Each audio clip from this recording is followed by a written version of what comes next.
नमस्कार दोस्तों, जय श्री कृष्ण, राधे राधे। दोस्तों, आज की जो हमारी प्रस्तुति है वो सबसे अलग, क्योंकि आज हम बात करेंगे गरुड़ पुराण के उन रहस्यों के बारे में जिसे हर एक व्यक्ति को जानना जरूरी है। क्योंकि मृत्यु ही एक ऐसी चीज है जो सबको किसी न किसी दिन आनी ही है। इसलिए आज हम आपको रूबरू कराने वाले हैं गरुड़ पुराण के उन रहस्यों को जो मृत्यु के बाद होता है। और मैं आपको बता दूं कि अगर आप ये वीडियो देख रहे हैं तो इसे अंत तक जरूर देखिएगा, क्योंकि ये गरुड़ पुराण की कथा है और भगवान श्री कृष्ण कहते हैं कि गरुड़ पुराण की कथा को कभी भी आधा अधूरा नहीं सुनना चाहिए। इसलिए आप इसे पूरा जरूर देखें। मित्रों, गरुड़ पुराण जन्म से लेकर मृत्यु और उसके बाद आत्मा के सफर तक के बारे में कई बातें बताता है। ये ऐसे रहस्यों से पर्दा उठाता है जिनके बारे में जानने की जिज्ञासा कई लोगों के मन में रहती है। इतना ही नहीं, गरुड़ पुराण में मृत्यु से जुड़े संस्कारों को लेकर कई नियम भी बताए गए हैं, जिनका पालन करने से मृतक की आत्मा को शांति मिलती है, उसे अच्छी गति मिलती है। वहीं पूर्वजों के आशीर्वाद से व्यक्ति का परिवार खूब तरक्की सुख समृद्धि पाता है। गरुड़ पुराण के अनुसार मृत्यु के बाद मनुष्य शरीर की आत्मा 13 दिनों तक अपने ही घर में रहती है। इसलिए मृत्यु के बाद 13 दिनों तक कई संस्कार किए जाते हैं। मृतक की आत्मा के लिए रोज भोजन निकाला जाता है। इसके बाद तेहरवी की जाती है, पिंडदान किया जाता है। दरअसल मृत्यु के बाद यमदूत आत्मा को तुरंत अपने साथ यमलोक ले जाते हैं, जहां उसके कर्मों का हिसाब किया जाता है। और फिर 24 घंटे बाद आत्मा फिर से अपने घर पर लौट आती है। इसके पीछे वजह उसका अपने परिवार के प्रति मोह होता है। यहाँ आत्मा अपने परिजनों के बीच भटकती रहती है, उन्हें पुकारती रहती है, लेकिन परिजन जब उसकी आवाज नहीं सुनते हैं तो वो बेचैन हो जाती है, क्योंकि उसके शरीर का भी अंतिम संस्कार हो चुका होता है। लिहाजा वह अपने पुराने शरीर में भी प्रवेश कर पाती है। इस दौरान आत्मा इतनी कमजोर हो जाती है कि वह कहीं भी यात्रा करने में असमर्थ रहती है। फिर परिजन पिंडदान करते हैं। 13वीं के दिन जरूरी संस्कार करते हैं, जिससे आत्मा को बल मिलता है और वह यमलोक की यात्रा करती है। इतना ही नहीं, पिंडदान के समय दिया गया भोजन आत्मा को 1 साल तक शक्ति देता रहता है। इसलिए पिंडदान को बेहद जरूरी माना गया है। वही जिन आत्माओं के लिए पिंडदान नहीं किया जाता है, उन्हें यमदूत 13वें दिन जबरदस्ती घसीटे हुए यमलोक की ओर ले जाते हैं। इससे मृतक व्यक्ति की आत्मा को बेहद कष्ट उठाने पड़ते हैं। वही जिन लोगों के कर्म खराब रहते हैं, उनकी आत्मा भी बहुत कष्ट उठाती है। गरुड़ पुराण के अंदर उल्लेख मिलता है कि जब कोई इंसान मरता है तो उसे यमदूत लेने आते हैं, और जब इंसान की मौत होने वाली होती है तो उसे दिव्य दृष्टि प्राप्त हो जाती है, जिसकी वजह से वह तीनों लोक को देख सकता है।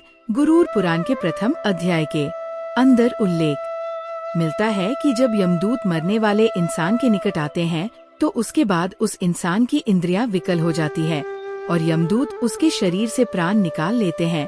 गरुड़ पुराण बताता है कि कौवे के समान काले बड़े दांत वाले और क्रोधपूर्ण नेत्रों वाले यम के दूत जब मरने वाले इंसान के समीप आते हैं तो फिर वो डरकर मल और मूत्र त्याग देता है। संसार में वासना के मोह के अंदर फंसा व्यक्ति शरीर को छोड़ना नहीं चाहता है, लेकिन यमदूत उसे पकड़कर जबरदस्ती शरीर से बाहर निकालते हैं। अपने भौतिक शरीर को छोड़कर हाय हाय करता हुआ वह रानी यमदूतों के द्वारा पकड़कर खींचा जाता है, और यमदूत उसे नरक के अंदर जी जाने वाली यातनाओं के बारे में बताते हैं। दोस्तों, गरुड़ पुराण कहता है कि जब इंसान खत्म होता है तो उसके शरीर से आत्मा निकल जाती है और उसके बाद वह अपने शरीर को नीचे पड़े हुए देख सकती है। बहुत सी आत्माओं को अपने शरीर से मोह होता है तो वे वापस शरीर के अंदर प्रवेश करने की कोशिश करती हैं, लेकिन वह इसके अंदर सफल नहीं हो सकती है। उसके बाद माया मोह से बंधी हुई वह आत्मा जोर जोर से रोने बिलखने लग जाती है। गरुड़ पुराण ये कहता है कि कर्मफल का नाश सैकड़ों वर्ष बीत जाने के बाद भी नहीं होता है। यदि आत्मा को पिंडदान नहीं किया जाएगा तो उसका प्रेत शरीर कैसे बनेगा, और शरीर ही नहीं बनेगा तो वह कर्मफल कैसे भोगेगा, और जब कर्मफल ही नहीं भोग पाएगा तो उसको मनुष्य जीवन नहीं मिल पाएगा और दुखी होकर इस संसार में भटकता फिरेगा। कहने का मतलब है कि मरने के बाद 12 दिन प्रेत घर में रहता है और उसके बाद उसे एक टेम्परेरी शरीर प्राप्त हो जाता है, फिर उस शरीर को लेकर वह 13वें दिन यम मार्ग के अंदर चलता है, और यदि उस जीव ने अच्छे कर्म किए हैं तो वह आसानी से यम मार्ग को पार कर सकता है। लेकिन यदि उसने अच्छे कर्म नहीं किए तो यम मार्ग में उसे बहुत पीड़ा का सामना करना पड़ता है। पहले दिन जो पिंडदान होता है उससे सिर बनता है, और दूसरे पिंडदान से गर्दन और कंधे, तीसरे पिंडदान से हड्ड बनता है, चौथे पिंडदान से पीठ, पांचवे से नाभि, छठे और सातवें से कटी और गुहा पैदा होते हैं, आठवें से जांघें और 9वें से पैर बनते हैं। इन सब के अलावा 10वें पिंडदान से प्रेत की भूख और प्यास दोनों जाग जाती है। उसके बाद प्रेत 11वें और 12वें पिंडदान से भोजन करता है, और 13वें दिन घर से यमदूतों के साथ चल पड़ता है। यमपुरी को जाने के लिए आत्मा को रास्ते के अंदर आने वाले 16 पुरों को पार करना पड़ता है। इस दौरान यदि वह जीव पापी है तो उसे बहुत अधिक यातनाओं का सामना करना पड़ता है, लेकिन यदि वह जीव पापी नहीं है तो उसे यातनाओं का सामना नहीं करना पड़ता है।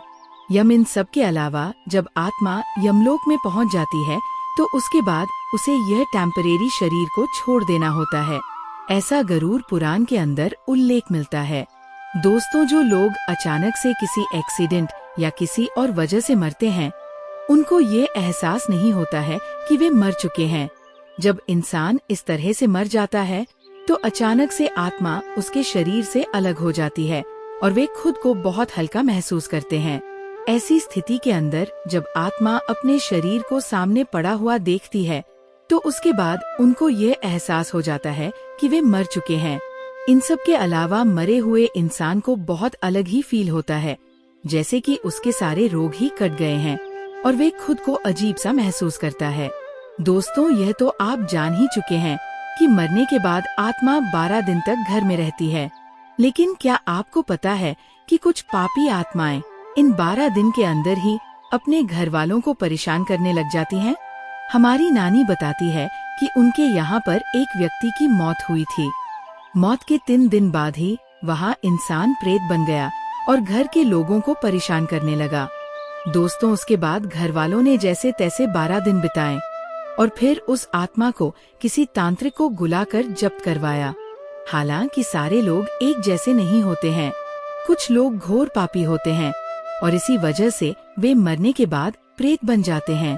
दोस्तों, जैसा कि गरुड़ पुराण के अंदर लिखा हुआ है कि किसी इंसान के मरने के बाद रोना नहीं चाहिए। रोने की वजह से आत्मा को भी कष्ट पहुंचता है। जब आत्मा अपने परिजनों के रोने को सुनती है तो उसे भी बहुत अधिक दुख होता है। यहाँ आत्मा के विदाई का समय होता है। ऐसी स्थिति के अंदर यदि कोई रोता है तो आत्मा के मन में वैराग्य का भाव नहीं आता है, जो उसकी आगे की यात्रा के अंदर बाधक होता है। जब आत्मा अपने परिजनों के रुदन को देखती है तो वह भी जोर जोर से चिल्लाती है कि वह मरी नहीं है, वह यहाँ पर है। मरा तो केवल उसका शरीर है।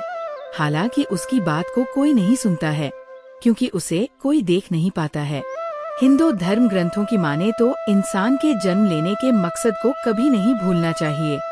आज हम जिस संसार के अंदर रह रहे हैं वह एक मायाजाल है और यहाँ पर हम केवल कुछ समय के लिए आए हैं, अच्छे कर्म करने के लिए आए हैं।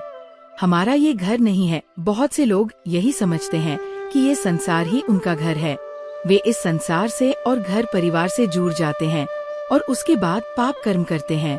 मौत के बाद उन्हीं के घर वाले उनका छोटा सा काम भी नहीं कर पाते हैं और वो इंसान जिंदा रहते हुए अपने घर वालों का पालन पोषण करता है, उनके लिए कुकर्म करता है। इन कुकर्म की सजा केवल उसी को मिलती है जो ये पाप करता है। यदि आप अपने घर वालों को सुखी रखने के लिए चोरी करते हैं या कोई और गलत काम करते हैं तो उसकी सजा आपको मिलेगी। लेकिन यदि आप सच में अपने परिवार का भला चाहते हैं तो उन्हें जितना हो सके अच्छा बनाने की कोशिश करें। उनके मन, कर्म और वचन के अंदर जो बुराइयां हैं उन सबको खत्म करने की कोशिश कीजिए ताकि उनको सच्चा सुख मिल सके। गरुड़ पुराण के अनुसार मैं अत्यंत दुर्गम यम मार्ग का वर्णन करता हूँ, जो पुण्यात्माओं के लिए सुखद है तो बुरे लोगों के लिए बहुत अधिक दुखद है। गरुड़ जी कहते हैं, हे भगवान, आपने भक्ति मार्ग के बारे में वर्णन किया है और इसमें होने वाली गति का भी वर्णन किया है। अब हम भन्यकर यम मार्ग के बारे में जानना चाहते हैं। हमने सुना है कि जो इंसान भगवान की भक्ति से विमुख हो जाते हैं उनकी दुर्गति होती है, और जो लोग भगवान का नाम नहीं लेते हैं उनकी मरने के बाद गति नहीं होती है, और ऐसे पापी लोग बार बार जन्म लेते हैं और बार बार मरते हैं। हे भगवान, यम मार्ग में जो दुख प्राप्त होते हैं आप उनके बारे में हमसे कहें। उसके बाद भगवान कहते हैं कि हे मुनिवर सुनो, मैं अब यम मार्ग के बारे में वर्णन करता हूँ जिसमें पापी लोग अथाह पीड़ा भोगते हैं, और ये सुनना भी बहुत भयावह है।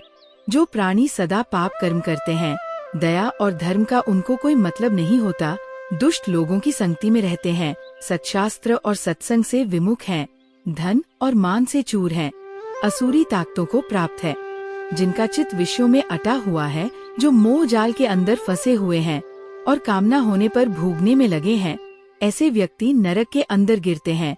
पापियों को नरक में यातनाएं दी जाती है, और जो लोग अच्छे होते हैं उनको अच्छी गति मिलती है। पुण्य और पाप प्रेरक रोग से युक्त और जीवन धारण करने की आशा के साथ उस व्यक्ति की जानकारी के बिना ही सर्प की भांति बलवान काल उसके पास पहुंचता है।